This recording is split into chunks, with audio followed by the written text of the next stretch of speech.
తాకట్లో ఉన్న మీ బంగారాన్ని విడిపించి ఆ రోజు ఆన్లైన్ రేటుకి కొంటాం. Sharma Gold Company. వాగర్థావివ సంపృక్తౌ వాగర్థ ప్రతిపత్తయే జగతః పితరౌ వందే పార్వతీ పరమేశ్వరౌ. ఆదిత్యాయ చ సోమాయ మంగళాయ బుధాయ చ గురుశుక్రశనిభ్యశ్చ రాహవే కేతవే నమః. శృంగేరి జగద్గురు పీఠాధిపతులకి, కంచి పీఠాధిపతులకి నమస్కారములు తెలియజేసుకుంటూ కార్యక్రమాన్ని ప్రారంభిద్దాం.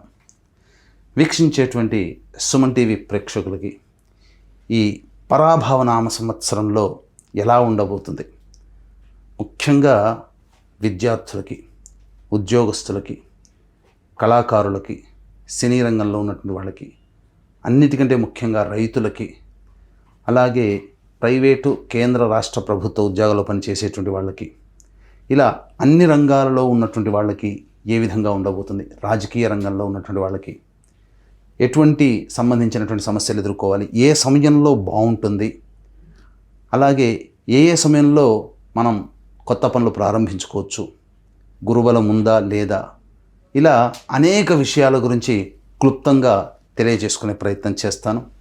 అంతేకాకుండా ముఖ్యంగా వివిధ రాశుల్లో జన్మించినటువంటి స్త్రీలకి ఏ విధంగా ఉండబోతుంది అనే విషయాలతో పాటు చర్చిస్తూ ఈ సంవత్సరం అపజయాల నుంచి జయం కలగడానికి, గత సంవత్సరం కంటే ఈసారి సంవత్సరం జీవితం మెరుగ్గా ఉండడానికి ఎటువంటి చిన్నపాటి పరిహారాలు చేసుకోవచ్చు అనేటువంటి విషయాల గురించి అన్నీ కూడాను కూలంకషంగా చర్చించుకునే ప్రయత్నం చేస్తాను. ఇక ఆలస్యం చేయకుండా వివరాల్లోకి వెళ్ళిపోదామా.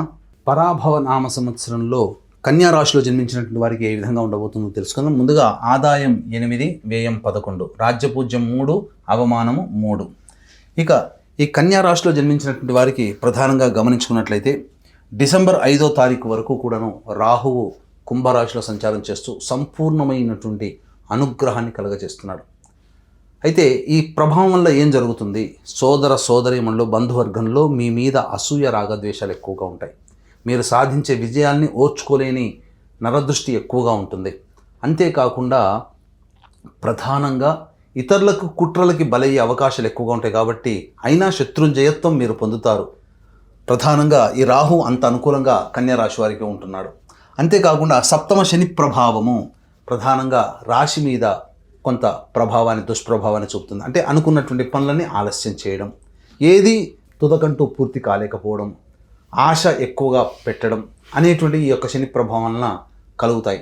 కాబట్టి ఈ సంవత్సరం అంతం కూడా అనగా డిసెంబర్ 5వ తారీఖు వరకు రాహు యోగప్రదుడు, శని సామాన్యమైనటువంటి యోగాన్ని కలగజేస్తాడు. అయితే ఒకటి గుర్తుపెట్టుకోవాల్సినటువంటి విషయం ఏంటంటే, ఈ యొక్క కన్యా రాశిలో జన్మించినటువంటి వారికి ఈ సంవత్సరం వివాహం కావాల్సినటువంటి అబ్బాయిలకి, అమ్మాయిలకి ఖచ్చితంగా వివాహం జరిగి తీరుతుంది, అందులో సందేహం లేదు. ఇక కన్యా రాశి వారికి దశమంలో గురువు మే 31వ తారీఖు వరకు ఉంటాడు. ఈ దశమ గురు ప్రభావము పేరు ప్రఖ్యాతులు అనేటువంటివి మీకు వస్తాయి, కానీ దానివల్ల మీరు వాటికి సంబంధించినటువంటి ఫలితాన్ని మీరు పొందలేకపోతారు. అనగా ప్రధానంగా ఈ దశమ గురు ప్రభావము తీసుకునే నిర్ణయాల్లో కొన్ని ఇబ్బందికర పరిస్థితులు మీకు కలుగుతాయి. కాబట్టి జాగ్రత్తగా ఆచితూచి నిర్ణయం తీసుకోండి మే 31వ తారీఖు వరకు. ఆ తదనంతరం ఏదైతే సమయం ఉందో కన్యా రాశి వారు సంపూర్ణమైనటువంటి యోగాన్ని పొందుతారు. ఎందుకనంటే జూన్ 1వ తారీఖు నుంచి అక్టోబర్ 30వ తారీఖు వరకు ఈ యొక్క గురువు శుభస్థానంలోకి రావడం అత్యంత శుభ పరిణామంగా చెప్పవచ్చు. తద్వారా మంచి జరుగుతుంది, అన్ని విధాలుగా యోగదాయకంగా ఉంటుంది అని విషయాన్ని వీక్షించేటువంటి ప్రేక్షకులు గమనించాలి. మీకు ఆర్థిక సంబంధమైనటువంటి లావాదేవీలు ఏవి జరగాలన్నా, అలాగే నూతన ఉద్యోగము, నూతన వ్యాపారము, వ్యాపార విస్తరణ, వృత్తిలో అభివృద్ధి కావాలన్నా, అలాగే ఏది మీకు జీవితంలో ముఖ్యంగా ఆర్థికాభివృద్ధి, ధన ప్రవాహం ఎక్కువగా జరగాలన్నా, సహాయ సహకారాలన్నా జూన్ 1 నుంచి అక్టోబర్ 30 వరకు ఉన్నటువంటి సమయం చాలా అద్భుతమైనటువంటి సమయము. ఈ సమయంలోనే విదేశాల్లో స్థిరపడ్డటువంటి వాళ్ళకి కాంట్రాక్ట్స్లో మళ్ళీ తిరిగి పొందడము, అలాగే ఎక్స్టెన్షన్స్ జరుగుతూ ఉండడము ఉద్యోగంలో, అలాగే H1B వీసా కూడా మళ్ళీ శాంక్షన్ అవ్వడము, గ్రీన్ కార్డ్ హోల్డర్స్ కావాలనుకునే వాళ్ళకి గ్రీన్ కార్డ్ లభించడం, ఇట్లాంటివన్నీ కూడాను శుభ పరిణామాలు చోటు చేసుకుంటాయి. ఇక అక్టోబర్ 31 నుంచి జనవరి 24వ తారీఖు వరకు సింహరాశిలో గురు సంచార ప్రభావం వలన ప్రధానంగా ధర్మ వ్యయమే అవుతుంది, ఖర్చులు ఉంటాయి, తీర్థయాత్రలు చేస్తారు, పెద్దల యొక్క ఆశీర్వచనాలు పొందుతారు, మఠాధిపతులు, పీఠాధిపతుల సందర్శన జరుగుతుంది. అలాగే మీ సంపాదించిన సొమ్ములో వాలంటరీగా మీరు కొంత ఖర్చు పెడితే ఇతరుల యొక్క ఇతరుల యొక్క అభివృద్ధికి మీరు తోడ్పడతారు. అలాగే మంచి సర్వీస్ అనేటువంటిది ఈ యొక్క అక్టోబర్ 31 నుంచి జనవరి 24 తారీఖు వరకు పొందుతారు. ఇక జనవరి 24 నుంచి ఉగాది వరకు మళ్ళీ గురువు కర్కాటక రాశిలో సంచారం చేస్తున్నటువంటి కారణం చేత ప్రధానంగా వృత్తి ఉద్యోగాల్లో ఉన్నతమైనటువంటి అభివృద్ధిని పొందుతారు. పేరు ప్రఖ్యాతులు కూడా మీకు చాలా బాగా పెరుగుతాయి. తర్వాత చెప్పొచ్చేది ఏమిటంటే ఇంతకుముందు చెప్పుకున్నట్టుగా బాగా ఈ పరాభవనామ సంవత్సరంలో బాగా యోగించేటువంటి రాశుల్లో 2వ రాశి ఈ కన్యా రాశి అని చెప్పవచ్చు. కాబట్టి ఎక్కువ కాలం దాదాపుగా 7 నెలల పాటు ఉండేటువంటి సమయం ఏదైతే ఉంటుందో ఆ సమయం అంతా గురువు అనుగ్రహించడం, రాహు అనుగ్రహించడం, ఒక్క శని ప్రభావం తక్కువగా ఉన్నటువంటి కారణం చేత కొన్ని ఇబ్బందికర పరిస్థితులు అనేటువంటివి కలుగుతాయి.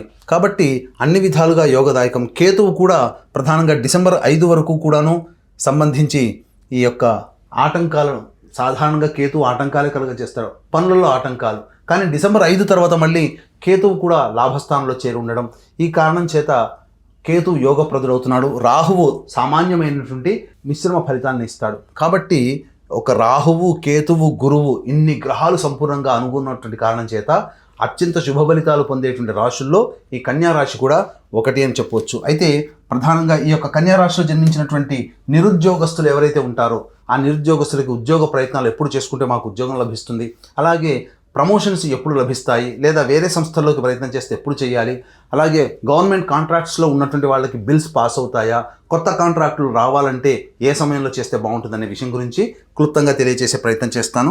17 నవంబర్ నుంచి 15 డిసెంబర్ మధ్యకాలము చాలా ఈ యొక్క కన్యా రాశిలో ఉన్నటువంటి వాళ్ళకి అనుకూలమైనటువంటి కాలంగా చెప్పవచ్చు.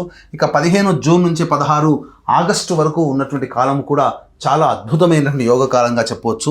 ఇక వచ్చే సంవత్సరం 13 ఫిబ్రవరి నుంచి 14 మార్చి వరకు ఉన్నటువంటి సమయం కూడా ఈ సమయం అనుకూలము. ఈ యొక్క సమయాల్లో మీరు ప్రయత్నం చేయండి, చాలా చక్కగా ఉంటుంది. మిగతా సమయాల్లో ఉద్యోగం కోసం ప్రయత్నం చేయకూడదు అంటే ప్రయత్నం చేయండి, కానీ ప్రయత్నం చేసిన తర్వాత వచ్చేటువంటి జాబులలో కానీ లేదా అన్ని ప్రయత్నాలలో కూడా ఫలితము మాత్రం కాస్త కష్టముతో ఎదుర్కోవాల్సినటువంటి పరిస్థితి ఎదురవుతుందని చెప్పవచ్చు. అందుకనే ఏ వ్యక్తికైనప్పటికీ కూడాను నవగ్రహాల యొక్క అనుగ్రహం సంపూర్ణంగా ఉండాలి. మంచి చెడు ఏది జరగాలన్నా నవగ్రహాల యొక్క అనుగ్రహం మీదనే ఆధారపడి ఉంటుంది. కాబట్టి ఈ సంవత్సరం అంతా కూడా కన్యా రాశితో పాటు 12 రాశుల్లో జన్మించినటువంటి వారికి నవగ్రహాల యొక్క అనుగ్రహం సంపూర్ణంగా ఉండడం కోసం మన పీఠం ఆధ్వర్యంలో ఏప్రిల్ 1వ తారీఖు రోజున చైత్ర పౌర్ణమి సందర్భంగా సాయంకాలం 6 గంటలకి అత్యంత శీఘ్ర ఫలితాన్నిచ్చే నక్షత్రాల్లో ఒకటైనటువంటి హస్త నక్షత్రం రోజున సర్వదోష నివారణ పూజల హోమాలలో భాగంగా నవగ్రహ పాశుపత మంత్రహోమముతో పాటుగా ఆరోగ్యం కోసం మృత్యుంజయం, సర్వకార్య చేసిదికి సుదర్శన హోమము, విద్య, ఆర్థిక, ఉద్యోగ, దాంపత్య, వివాహ ప్రాప్తికి లక్ష్మీ మూలమంత్ర సంప్రీత లక్ష్మీ సూక్త హోమంతో పాటు సర్వ జయసిద్ధికి రుద్రహోమం అనేటువంటి జరిపించి శక్తిపాతము చేసినటువంటి కరుంగలి మాల ఇవ్వడం జరుగుతుంది. ఈ కార్యక్రమంలో గోత్రనామాలు నమోదు చేసుకోదలిచిన వాళ్ళు ఏప్రిల్ 1వ తారీఖు మధ్యాహ్నం 3 గంటల లోపల మీరు కార్యక్రమంలో గోత్రనామాదులు కనిపిస్తున్న నెంబర్కి కాంటాక్ట్ చేసి నమోదు చేసుకోవచ్చు. ఇక గమనించుకున్నట్లయితే ఒక కన్యా రాశి వారికి సంబంధించి 2 ఏప్రిల్ నుంచి 10 మే వరకు ఉన్నటువంటి కాలము ఇటు గురువు అనుకూలంగా లేడు, శని కూడా అనుకూలంగా లేడు, మరియు కుజ సంచారం కూడా మీనరాశిలోనే ఉన్నటువంటి కారణం చేత దంపతుల మధ్య విభేదాలు వచ్చే అవకాశం ఉంటుంది. భాగస్వాములు విడిపోయే అవకాశం, అనగా వ్యాపార భాగస్వాములు కొత్త భాగస్వాముల కోసం ఎదురు చూడాల్సినటువంటి పరిస్థితి. ఏదైనా మనస్పర్ధలు ఎవరితో కలిసి పనిచేస్తున్నా ఆ సమయంలో మనస్పర్ధలు వస్తాయి. కాబట్టి ఆచితూచి స్పందించండి. సోదర సోదరీమణుల మధ్య కూడా విభేదాలు వచ్చే అవకాశం ఉంటుంది.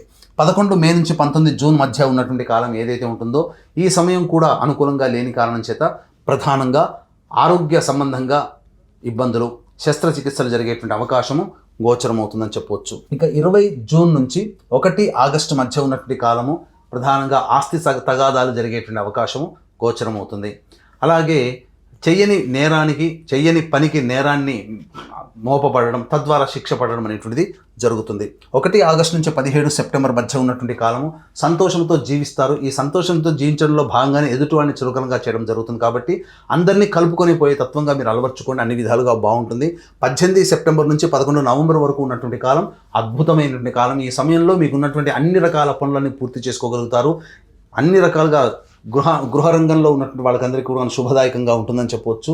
గృహప్రాప్తి కూడా కలిగే అవకాశం ఉంటుంది. 12 నవంబర్ నుంచి 8 మార్చి వరకు ఉన్నటువంటి కాలం కుజ స్తంభన జరిగేటువంటిది. ఈ యొక్క కన్యా రాశికి వ్యయ స్థానంలో ఉండడం వల్ల ప్రధానంగా ఎదుటి వాళ్ళ నుంచి సహాయ సహకారాలు పూర్తిగా ఆగిపోతాయి. స్వయం కృషితో ముందడుగు వేయాల్సినటువంటి పరిస్థితి. ఎవరి మీద ఆధారపడకుండా మీరు నిర్ణయం తీసుకొని ముందడుగు వేసినట్లయితే చాలా మటుకు సమస్యల్ని తగ్గించుకునే ప్రయత్నం ఉంటుంది. ఈ యొక్క కన్యా రాశిలో జన్మించినటువంటి విద్యార్థులకి సాధారణమైనటువంటి ఫలితాలు, మిశ్రమ ఫలితాలు పొందుతారు. బాగా కష్టపడితే తప్ప అనుకున్న స్థాయికి చేరుకోలేరు. కాబట్టి ఎక్కువగా తల్లిదండ్రులు ఈ కన్యా రాశిలో జన్మించినటువంటి పిల్లల పట్ల శ్రద్ధ వహించాల్సినటువంటిది. అలాగే ఈ యొక్క పరీక్ష ఉత్తీర్ణత శాతం కూడా సామాన్యంగా ఉండడం, కోరుకున్న కళాశాలలో ప్రవేశం కోసం ఎక్కువగా కష్టపడాల్సినటువంటి పరిస్థితి, విదేశీయానానికి బాగా కష్టపడితే తప్ప, అనగా అదృష్టం తోడైతే తప్ప, దైవానుగ్రహం తోడైతే తప్ప విదేశీయానానికి సంబంధించి ప్రయత్నం సఫలం కాదని గమనించుకోవాలి. ఈ యొక్క కన్యా రాశిలో జన్మించినటువంటి రాజకీయ రంగ ప్రభులకి ప్రధానంగా శని యొక్క అనుగ్రహం, గురువు యొక్క అనుగ్రహం, రాహు యొక్క అనుగ్రహం సంపూర్ణంగా ఉండడం వల్ల ఈ యొక్క డిసెంబర్ 5వ తారీఖు లోపల మీరు ఏదైనా కానీ పార్టీ పెద్దలని ఒప్పించి మీరు ఏదైనా పొజిషన్లోకి వచ్చే అవకాశం ఉంటుంది. పోటీ చేసినా గెలిచే అవకాశం కూడా గోచరమవుతుంది. ఈ యొక్క కన్యా రాశిలో జన్మించినటువంటి సినిమా రంగంలో ఉన్నటువంటి వాళ్ళు, electronic and printing media, social media రంగంలో ఉన్నటువంటి వాళ్ళు మిమ్మల్ని మోసం చేసే వాళ్ళు ఎక్కువగా ఉంటారు. అంది వచ్చిన అవకాశాన్ని జార విడుచుకుంటారు. పెద్దగా ఆదాయం అనేటువంటిది ఉండదు. ఉన్న వాటితోనే సరిపుచ్చుకోవాల్సినటువంటి పరిస్థితి కన్యా రాశిలో జన్మించినటువంటి వారికి ఉంటుంది. కాబట్టి జాగ్రత్త పడండి. ఎదుటివారిని అంత తొందరగా నమ్మి ఏది కూడాను సైన్ చేయకండి. అది మీకు అపఖ్యాతి కలగజేసే విధంగా ఉంటుందని చెప్పొచ్చు. ఈ యొక్క కన్యా రాశిలో జన్మించినటువంటి రైతులకి సాధారణమైనటువంటి పరిస్థితి, అప్పులు తీరగలిగేటువంటి రాబడి దిగుబడి మాత్రమే ఉంటుంది తప్ప మీరు లాభాల బాటలో ఉండి మీ కుటుంబాన్ని మంచి స్థితికి చేరుకోగలిగేటువంటి పరిస్థితి మాత్రం నామమాత్రంగా ఉంటుందని గమనించుకోవాలి. అలాగే ప్రధానంగా ఈ యొక్క కన్యా రాశిలో జన్మించినటువంటి క్రీడా రంగంలో ఉన్నటువంటి వాళ్ళకి మాత్రం డిసెంబర్ 5వ తారీఖు వరకు కూడాను అత్యధిక ప్రోత్సాహకాలు అనేటువంటివి ఉంటాయి. కోరుకున్న చోటికి వెళ్ళగలిగేటువంటి సామర్థ్యం, మీకు అనుకూలమైనటువంటి స్పాన్సర్స్ కూడా లభిస్తారు. అవార్డులు, రివార్డులు సొంతం చేసుకుంటారు. అన్ని విధాలుగా ధనాదాయం చాలా చక్కగా ఉంటుందని చెప్పొచ్చు. ఏ తర్వాత చెప్పొచ్చేది ఏంటంటే ఈ యొక్క కన్యా రాశిలో జన్మించినటువంటి అందరికీ కూడాను మే 31వ తారీఖు వరకు సాధారణంగా ఉంటుంది. జూన్ 1వ తారీఖు నుంచి అక్టోబర్ 31వ తారీఖు వరకు ఉన్నటువంటి సమయం, అలాగే జనవరి 24 నుంచి ఉగాది వరకు, వచ్చే సంవత్సరం ఉగాది వరకు ఉన్నటువంటి సమయం అనుకూలంగా ఉంటుంది. ఇక మిగతా సమయాల్లో సాధారణమైనటువంటి పరిస్థితి ఉంటుంది. కాబట్టి దైవానుగ్రహాన్ని పొందే ప్రయత్నం చేయాలి. ఇక ఈ సంబంధించినటువంటి రాశిలో జన్మించినటువంటి స్త్రీలకి సాధారణం కంటే కూడా, గత సంవత్సరం కంటే కూడా ఈ సంవత్సరం చాలా మెరుగ్గా ఉంటుంది. ఉద్యోగం చేసేటువంటి మహిళలకి పని భారం అధికంగా ఉండడం, ఇంట బయట సమస్యలన్నీ కూడాను మీరే తీర్చాల్సినటువంటి పరిస్థితి రావడము, అలాగే సంతానం పట్ల కాస్త ఎక్కువగా సమస్యలు కొన్ని తెచ్చుకునే అవకాశం ఉంటుంది. గర్భవతులైనటువంటి వాళ్ళకి ఆపరేషన్ ద్వారా సంతానం పొందే అవకాశం ఎక్కువగా గోచరమవుతుంది. శస్త్రచికిత్సలు జరిగే అవకాశము. అలాగే ఈ యొక్క కన్యా రాశిలో జన్మించినటువంటి స్త్రీలు ఆరోగ్యం పట్ల కూడా శ్రద్ధ వహించాల్సినటువంటి పరిస్థితి. ముఖ్యంగా ప్రధానంగా గమనించుకున్నట్లయితే 11 నవంబర్ నుంచి వచ్చే సంవత్సరం మార్చి 8వ తారీఖు వరకు స్థితి అనగా ఈ యొక్క కుజస్తంభన స్థితి ఉన్నటువంటి కారణం చేత చాలా మటుకు ఇబ్బందికర పరిస్థితులు ఉంటాయి. గృహంలో కొన్ని విలువైన ఆభరణాలు కానీ, సరుకులు కానీ, అలాగే గొప్ప గొప్ప వస్తువులు కానీ మీరు కోల్పోయే అవకాశం ఉంటుంది. కాబట్టి చోర భయం అనేటువంటిది ఉంటుంది. కాబట్టి జాగ్రత్తలు పాటించండి. ముఖ్యంగా గమనించుకున్నట్లయితే వివాహం కానీ అబ్బాయిలకి అమ్మాయిలకి ఈ సంవత్సరం వివాహం జరిగి తీరుతుంది. సంతానవంతులు అవుతారని చెప్పవచ్చు. ఇక ప్రధానంగా చాలామందికి ఊరిస్తున్నటువంటిది, ఈ సంవత్సరం మాకు గృహప్రాప్తి ఉందా? గృహప్రాప్తి అనేటువంటిది నూతన ఇంటికి ప్రవేశం చేసే అవకాశము చాలా మెండుగా ఉంది. మీరు ప్రయత్నం చేయండి. జూన్ 1 నుంచి అక్టోబర్ 30 వరకు ఉన్నటువంటి సమయం, అలాగే జనవరి 24 నుంచి ఉగాది వరకు ఉండేటువంటి సమయం చాలా అనుకూలంగా ఉంటుంది. కాబట్టి గృహ నిర్మాణానికి, గృహప్రాప్తికి చాలా అనువైనటువంటి సమయం. ఫిక్స్డ్ అసెట్స్ అనేటువంటి మీ యొక్క జాతకరీత్యా ఏర్పడబోయేటువంటి అవకాశము ఎక్కువగా ఉంటుందని చెప్పవచ్చు. అయితే ఎన్ని ఉన్నప్పటికీ కూడాను అల్లు నోట్ల శని అన్నట్టుగా జాతకరీత్యా మీరు ఎంత గొప్పగా ఉండాలనుకున్న నవగ్రహాల యొక్క అనుగ్రహం సంపూర్ణంగా ఉంటేనే మంచి జరుగుతుంది. కాబట్టి ఈ యొక్క కన్యా రాశిలో జన్మించినటువంటి వారు మీ యొక్క జీవితంలో వచ్చేటువంటి సమస్యల పరిష్కారం కోసం మీకు తూర్పు వైపున ఉన్నటువంటి ఆంజనేయ స్వామి దేవాలయానికి చేరుకొని అక్కడ ఆ స్వామికి సంబంధించి ఆ తూర్పు వైపున ఉండే మీ ఇంటికి తూర్పు వైపున దేవాలయం ఉండాలి. అది పడమర దిక్కుగా ఉన్నటువంటి దేవాలయం అయితే ఇంకా శ్రేష్టమని చెప్పవచ్చు. పడమర వైపు ఫేస్ ఉండేటువంటి దేవాలయం అది చాలా ఫేమస్గా ఉంటుంది.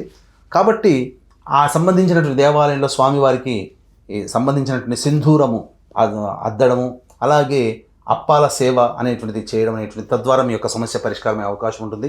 ఏదేమైనప్పటికీ కూడాను నవగ్రహాలు సంపూర్ణంగా ఈ యొక్క కన్యా రాశితో పాటుగా 12 రాశుల వారికి కూడా సంపూర్ణంగా అందించాలనే సదుద్దేశంతో జరపబోయేటువంటి సర్వదోష నివారణ పూజలు, హోమాలకు సంబంధించి ఏప్రిల్ 1వ తారీఖు రోజున జరిగేటువంటి కార్యక్రమంలో నమోదు చేసుకొని దైవానుగ్రహాన్ని పొంది ఈ యొక్క సంవత్సరం అంతా కూడాను ఆనందంగా జీవించగలుగుతారు. సమస్యల్ని సమర్థవంతంగా ఎదుర్కొని ముందడుగు వేస్తారని ఆకాంక్షిస్తూ సర్వం శ్రీ ఉమామహేశ్వర పర బ్రహ్మార్పణమస్తు.